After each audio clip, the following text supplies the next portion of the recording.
السلام علیکم ورحمۃ اللہ وبرکاتہ۔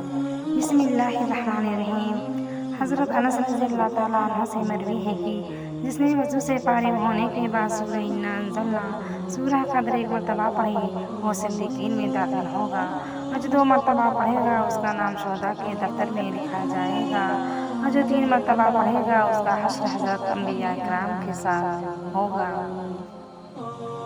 حضرت محمد صلی اللہ علیہ وسلم نے فرمایا، جس نے وضو کرنے سے پہلے پہلا کلمہ پڑھ لیا، اللہ تعالیٰ وضو کے قطرے پر ایک فرشتہ کھڑا کر دے گا جو قیامت تک کلمہ پڑھتا رہے گا، جس کا ثواب کلمہ پڑھنے والے کو اور سب کو بتانے والے کو قیامت تک ملتا رہے گا۔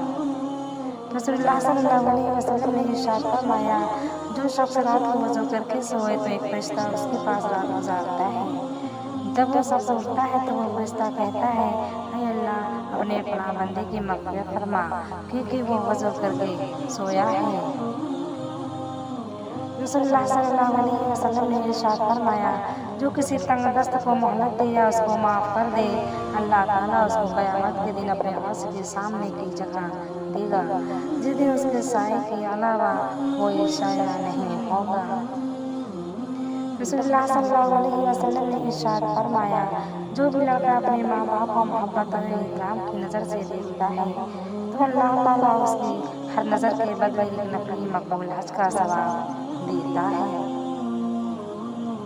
حدیث پاک میں ارشاد ہے کہ صفا کر کے اپنے اور اپنے رب کے درمیان تعلق پیدا کرو، تمہیں رزق دیا جائے گا، تمہاری مدد بھی کی جائے گی اور تمہارے نقصان کی تلافی بھی کی جائے گی۔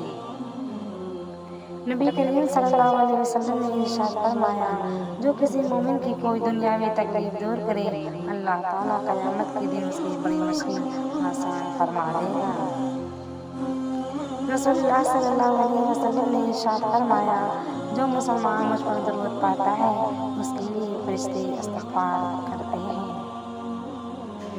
رسول صلی اللہ علیہ وسلم نے فرمایا، اپنی بیٹیوں کو ہرگز ناراض نہ کرنا کیونکہ یہ مشکل وقت میں تمہاری بہت ہی قیمتی مددگار ہے۔